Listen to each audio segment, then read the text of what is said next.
Hello guys, welcome back to Summa comedy channel. And yes guys, இன்றைக்கி வந்து நம்ம எங்கே வந்து ரைட் கிளம்புறோம் அப்படின்னு வந்து பார்த்தீங்கன்னா, அதெல்லாம் வந்து நான் போகிற வழியில் வந்து உங்களுக்கு நான் சொல்கிறேன்.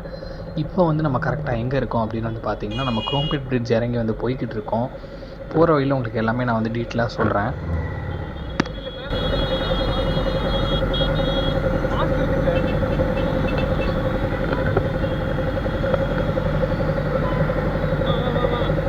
அபராதத்தை சங்கத்துல நிறுத்து கட்டு. சங்கமே அபராதத்துல ஓடிக்கிட்டு இருக்கு.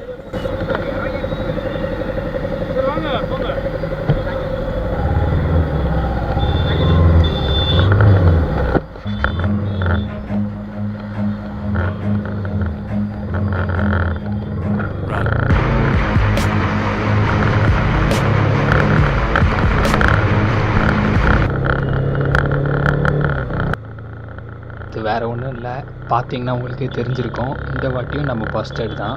இந்த வாட்டி என்ன ரீசன் அப்படின்னு வந்து பார்த்தீங்கன்னா, மாஸ்க் போட்டிருக்கேனா இல்லையான்றது செக் பண்ணாங்க. நான் ஆக்சுவலாக மாஸ்க் போட்டிருந்தேன், அதனால தான் வந்து என்னை ஒரு எக்ஸ்கியூஸ் மாதிரி கொடுத்துட்டு விட்டுட்டாங்க. ஆக்சுவலாக மாஸ்க் வந்து இறங்கிருச்சு, அதை நான் அவங்கள்ட்ட சொல்லிட்டேன். இன்னொன்று நான் வைசர் க்ளோஸில் தான் வச்சுருந்தேன். இருந்தாலும் நம்ம வண்டிக்காகவே நம்மளை வந்து பிடிச்சாங்க. அதுவும் இல்லாமல் நம்ம வந்து நிறுத்தின ஸ்டைலு அப்படி சுற்றி வந்து பேரிகேட் நிறுத்தினது நம்ம தப்பு தான். சரி விடுங்க, போகிற வழியில் பார்த்துக்கலாம். என்னென்னு தெரில, நம்ம ரைடு கிளம்புறப்போ தான் இந்த மாதிரி டிராஃபிக்லாம் ரொம்ப தாறுமாறாக இருக்கும். அதான் கொரோனான்றதெல்லாம் முடிஞ்சிருச்சுன்னு தான் சொல்லணும். தாறுமாறான டிராஃபிக் திரும்ப ஸ்டார்ட் ஆயிடுச்சு. சென்னை பேக் டு ஃபார்ம்னு தான் சொல்லணும். அதான் எப்பயுமே வந்து இந்த மாதிரி பிரிட்ஜில் திரும்பும்போது மட்டும் பார்த்து திரும்பணும். ஏன்னா அது இந்த மாதிரி டக்குன்னு யாராவது வந்து அப்படி அவசரமாக போவாங்க, எங்கே போவாங்கன்னு தான் தெரியாது. இன்றைக்கி வந்து நம்ம கூட யாரெல்லாம் வந்து வராங்க அப்படின்னு வந்து பார்த்திங்கன்னா, சேம் அடேங்கப்பா ஸ்குவாட் தான் இன்றைக்கும் சேர்ந்து. எங்கடா போகிறீங்கன்னு எல்லாருக்கும் ஒரு டவுட் இருக்கும்.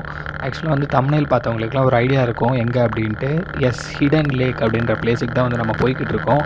ரொம்ப ஒரு ஷார்ட் ரைடு தான், பட் ஆனால் பிளேஸ் வந்து எக்ஸ்ப்ளோர் பண்ணுறதுக்கு வேறு லெவலில் இருக்கும் அப்படின்னு வந்து சொன்னாங்க. அண்ட் எஸ் கைஸ், அந்த வியூ என்ன தான் நல்லா இருந்த மாதிரி இருந்தாலும் நம்ம ஹெல்மெட் வியூ மாதிரி வராதுல்ல. இதில் தான் வந்து ஃபுல்லாக ஃபோக்கஸ்லேருந்து எல்லாமே தெரியும். அதனால தான் வந்து நான் ஹெல்மெட் வியூக்கு மாறிட்டேன். அண்ட் பார்த்திங்கன்னா இப்போலேருந்து இந்த குவாரி ரோடு வந்து ஸ்டார்ட் ஆயிடுச்சு. நமக்கு சேலஞ்சும் ஸ்டார்ட் ஆயிடுச்சுன்னு தான் சொல்லணும். ரொம்ப டிஃபிகல்ட்டாக இருக்க போகுது இந்த ரைடு, பார்ப்போம். கைஸ், என்னோடய அட்வைஸ் என்ன அப்படின்னு வந்து கேட்டிங்கன்னா, எப்பயுமே இந்த மாதிரி குவாரியில் எங்கேயாவது ஹைவேயில் போகும்போது கூட ஒரு லாரி பின்னாடி இவ்வளோ க்ளோஸாக போகிறது வந்து அவாய்ட் பண்ணுங்கள். ஸோ முடிஞ்ச அளவுக்கு வந்து கேப் கிடச்சா ஓவர்டேக் பண்ணிடுங்க. அண்டு நம்ம டாமினார் தம்பி வந்து என்னடா ஏதோ வித்த காட்டுறாருன்னு நினைக்காதீங்க. அவர் வந்து இந்த ஆஃப் ரோட் மாதிரி இருக்கிறதுனால வந்து ஸ்டாண்டிங் பொசிஷனில் ஓட்டினா கொஞ்சம் கம்ஃபர்டபுளாக இருக்கும் அப்படின்ட்டு ஓட்டுறாரு. ஒரு வழியாக அங்கே இங்கேன்னு தப்பாக போய் எல்லார்ட்டையும் கேட்டு கடைசியாக வந்து லொக்கேஷனுக்கு வந்தாச்சு. பார்த்தீங்கன்னா ஒரே பெரிய ஸ்டீப்பு. இதில் வண்டி இறக்கணுமா வேணாமானே இவ்வளோ நேரம் யோசிச்சுட்டு இருந்தோம். சரி, சாமியை கும்பிட்டுட்டு வண்டியை இறக்கிடுவோம் அப்படின்ட்டு தான் வந்து இறக்கிட்டோம். பார்ப்போம், போனால் தான் தெரியும் எப்படி இருக்க போகுது அப்படின்ட்டு. ஆக்சுவலாக கீர் வந்து ஃபஸ்ட்டு கியரில் தான் இருக்குது, ஆனாலும் வண்டி வந்து அப்படியே இழுத்துக்கிட்டே போகுது. ஒரு எப்படி அது என்ன சொல்கிறதுன்னு தெரியல. வண்டி வந்து ஃப்ரண்ட் பிரேக்கும் பிடிச்சாச்சு, பேக் பிரேக்கும் ஏறி நிற்கவே செஞ்சாச்சு. ஏபிஎஸ் லாக்காயும் இழுத்துட்டு போகுது அப்படின்னா வந்து என்ன மாதிரி ஒரு ஸ்டீப்பாக இருக்கும்னு நீங்கள் பாருங்கள். கேமராவில் உங்களுக்கு எப்படி தெரியுதுன்னு தெரியல.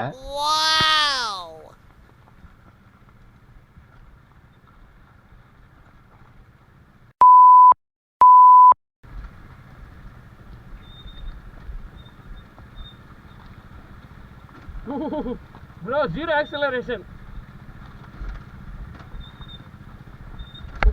Bro, முடியலடா, வண்டி இழுத்துன்னு போகுதுடா. சறுக்கிட்டு போய் ஊந்தா என்ன பண்றது? ஒரு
அண்ட் எஸ் கைஸ், இப்போ வந்து நம்ம இங்கேருந்து வந்து கிளம்பியாச்சு. அண்ட் இதுக்கப்புறம் எங்கே போகிறோன்ற பிளானும் கிடையாது. இப்போ இந்த அப்பில் ஏறுறது தான் எவ்வளோ கஷ்டன்றதும் எனக்கு தெரியல. கண்டிப்பாக ஹோப் ஸ்ட்ரகிள் பண்ண மட்டும் தெரியும். ஆனால் நான் கண்டிப்பாக போயிடுவேன்ற நம்பிக்கையும் ஒரு சைடில் இருக்குது. அதுதான் நினச்ச மாதிரியே மோசமாக வந்து வண்டி இப்போ ஸ்ட்ரகிள் ஆகிட்டுருக்கு. என்ன பண்ணுறதுன்னு ஐடியாவும் இல்லை. முன்னாடியும் போக முடியாமல் பின்னாடியும் போக முடியாமல். பார்த்தீங்களா, ரோடு நல்லா வந்து அப்படியே பறச்சிட்ருக்கு. கல்லுலாம் வந்து ரொம்ப வாரி வாரி அடிக்குது. ட்ரை பண்ணுவோம், கொஞ்சம் புஷ் பண்ணி போயிடலாம். ஹோப். எஸ், அவ்வளோதான் கைஸ். ஒரு வழியாக எப்படியும் வந்து கஷ்டப்பட்டு திக்கி திணறி மேலே ஏறிட்டோம். நம்ம வண்டி ஆஃப் ரோட் பைக் கிடையாது, இருந்தாலும் பர்ஃபெக்டாக வந்து நமக்கு வந்து இதுக்கு சப்போர்ட் பண்ணுச்சு. Breathe me in and let me go. Filling the lungs inside you, and the blackened eyes make my way into your mind. Just to know what you knew. Restless every time we start locking eyes up. Sink to your heart to find you. Open up your eyes till you're blinded by the lies, so you can see what you do. Restless every time we start locking eyes up. Lost control. Oh, it's paradise with honesty, but I'm in the dead of the night. Teardrops on the floor. The pain is over. Feel the darkness take control.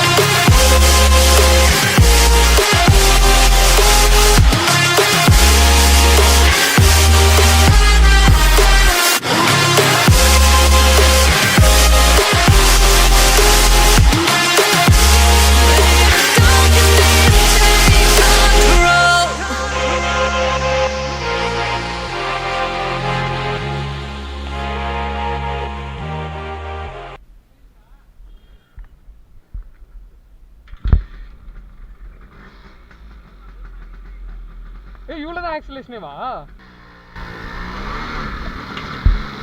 And guys, சில விஷயங்கள்லாம் வந்து பார்த்திங்கன்னா நம்ம மனசில் அந்த மட்டும்தான் feel பண்ண முடியும், அதை வந்து வார்த்தைகளால் சொல்ல முடியாதுன்னு சொல்லுவாங்க. அந்த மாதிரி ஒரு விஷயம் தான் வந்து எனக்கு இந்த பைக்கு மேக்ஸ் 100. அண்ட் இது வந்து பார்த்திங்கன்னா என் லைஃப்பில் என்னுடைய ஃபஸ்ட்டு பைக்கு அண்ட் எங்கள் அப்பாவோட ஃபஸ்ட்டு பைக்கும் கூட. அதனால் இது எனக்கு ரொம்பவே வந்து சென்டிமெண்டலான வேல்யூ. இதை வந்து விற்கும்போது கூட எனக்கு சுத்தமாக மனசே கிடையாது. பட் ஆனால் அது இன்னொருத்தர் வந்து பத்திரமா இந்த அளவுக்கு பார்த்துக்கிறாருன்னு நினைக்கிறப்போ கொஞ்சம் ஹாப்பியாக இருக்குது. நான் உன்னை விட்டு விலகிட்டா, உன் கூட பேசலைனா, உன்னை பார்க்க வரலனா, will you still love me?